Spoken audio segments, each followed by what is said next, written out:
ಕಂಜಿರೊಟ್ಟು ಯಕ್ಷಿಯ ಕಥೆಯು ಕೇರಳದ ತಿರುವಾಂಕೂರು ಪ್ರದೇಶದಲ್ಲಿ ಹುಟ್ಟಿಕೊಂಡಿತು. ಇವಳ ಕಥೆ ಮನುಷ್ಯಳಾಗಿ ಹುಟ್ಟಿ ಸೇಡು ತೀರಿಸಿಕೊಳ್ಳುವ ಆತ್ಮವಾಗಿ ಮಾರ್ಪಟ್ಟು ಅಂತಿಮವಾಗಿ ದೇವತಾ ಸ್ಥಾನ ಪಡೆಯುವ ವಿಶೇಷ ತಿರುವುಗಳನ್ನು ಒಳಗೊಂಡಿದೆ.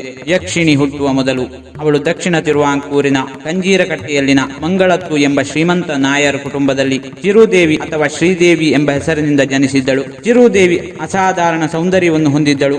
ಆದರೆ ಅವಳು ಅತ್ಯಂತ ದುರಹಂಕಾರಿ, ಕಾಮುಕಳು ಮತ್ತು ತನ್ನ ಸೌಂದರ್ಯದಿಂದ ಪುರುಷರನ್ನು ಮೋಹಿಸಿ ಅವನ ಜೀವನವನ್ನು ನಾಶ ಮಾಡಿ ಸಂತೋಷ ಪಡುತ್ತಿದ್ದಳು. ಅವಳು ತನ್ನ ಮನಸ್ಸಿಗೆ ಬಂದಂತೆ ಅನೇಕ ಪುರುಷರನ್ನು ಬಳಸುತ್ತಿದ್ದರು. ಚಿರುದೇವಿ ತನ್ನ ಮನೆಯಲ್ಲಿ ಪಲ್ಲಕ್ಕಿಯನ್ನು ಹೊರುತ್ತಿದ್ದ ಕುಂಜುರಾಮನ್ ಎಂಬ ಬಲಶಾಲಿ ಸುಂದರ ಯುವಕನ ಮೇಲೆ ವ್ಯಾಮೋಹ ಬೆಳೆಸಿಕೊಂಡಳು.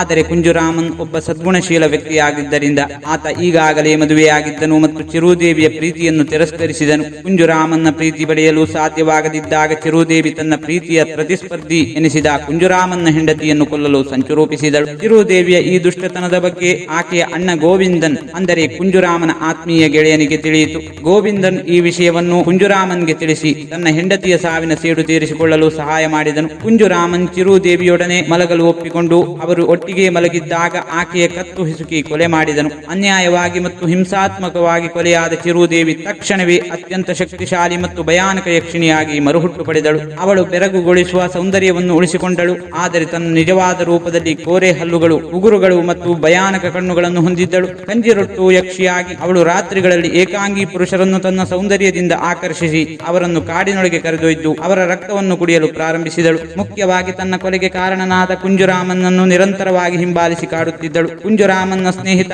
ಗೋವಿಂದನ್ ಬಲರಾಮ ದೇವರ ಮಹಾನ್ ಉಪಾಸಕನಾಗಿದ್ದನು. ಗೆಳೆಯನನ್ನು ರಕ್ಷಿಸಲು ಆತ ತನ್ನ ತಂತ್ರ ಮತ್ತು ಭಕ್ತಿಯ ಶಕ್ತಿಯನ್ನು ಬಳಸಿ ಯಕ್ಷಿಣಿಯನ್ನು ಬಂಧಿಸಿದನು. ಗೋವಿಂದನ್ ಒಂದು ಒಪ್ಪಂದಕ್ಕೆ ಬಂದನು. ಯಕ್ಷಿಣಿಗೆ 1 ವರ್ಷದವರೆಗೆ ಕುಂಜುರಾಮನ್ನೊಂದಿಗೆ ಸಹಬಾಳ್ವೆ ನಡೆಸಲು ಅನುಮತಿ ನೀಡಲಾಯಿತು. ಆ 1 ವರ್ಷದ ನಂತರ ಅವಳು ತನ್ನ ದುಷ್ಟತನವನ್ನು ತ್ಯಜಿಸಿ ನರಸಿಂಹದೇವರ ಭಕ್ತಳಾಗಬೇಕು ಮತ್ತು ಗೋವಿಂದನ್ ಸೂಚಿಸಿದ ಸ್ಥಳದಲ್ಲಿ ನೆಲೆಸಬೇಕು. ಯಕ್ಷಿಣಿ ಈ ಒಪ್ಪಂದಕ್ಕೆ ಒಪ್ಪಿದಳು. ಆಕೆಯ ಆಕ್ರಮಣಕಾರಿ ಶಕ್ತಿಯನ್ನು ಶಾಂತಗೊಳಿಸಲು ಗೋವಿಂದನ್ ನರಸಿಂಹ ಉಪಾಸನೆಯನ್ನು ಮಾಡಿದನು. ಒಪ್ಪಂದದಂತೆ ಕಂಜಿರೊಟ್ಟು ಯಕ್ಷಿಯನ್ನು ಕೇರಳದ ಪ್ರಸಿದ್ಧ ಶ್ರೀ ಪದ್ಮನಾಭ ಸ್ವಾಮಿ ದೇವಾಲಯ ಆವರಣದಲ್ಲಿ ಪ್ರತಿಷ್ಠಾಪಿಸಲಾಯಿತು. ಇವಳನ್ನು ಈಗ ದೇವಾಲಯದ 6 ನಿಗೂಢ ಕಮಾನುಗಳಲ್ಲಿ ಒಂದಾದ ಬಿ ವಾರ್ಡ್ನಲ್ಲಿ ನೆಲೆಸಿದ್ದಾಳೆ ಎಂದು ನಂಬಲಾಗಿದೆ. ಆ ಕಮಾನು ಯಕ್ಷಿಣಿಯಿಂದ ರಕ್ಷಿಸಲ್ಪಟ್ಟಿದೆ ಮತ್ತು ಅದನ್ನು ತೆರೆಯಲು ಪ್ರಯತ್ನಿಸಿದರೆ ಅನಾಹುತವಾಗುತ್ತದೆ ಎಂದು ಸ್ಥಳೀಯರು ನಂಬುತ್ತಾರೆ. ಆಕೆಯು ತನ್ನ ಉಗ್ರ ರೂಪವನ್ನು ತ್ಯಜಿಸಿ ಇಂದಿಗೂ ಭಕ್ತರ ಇಷ್ಟಾರ್ಥಗಳನ್ನು ಪೂರೈಸುವ ಮತ್ತು ರಕ್ಷಿಸುವ ದೇವತಾ ಸ್ತ್ರೀಯಾಗಿ ಆರಾಧಿಸಲ್ಪಡುತ್ತಿದ್ದಾಳೆ.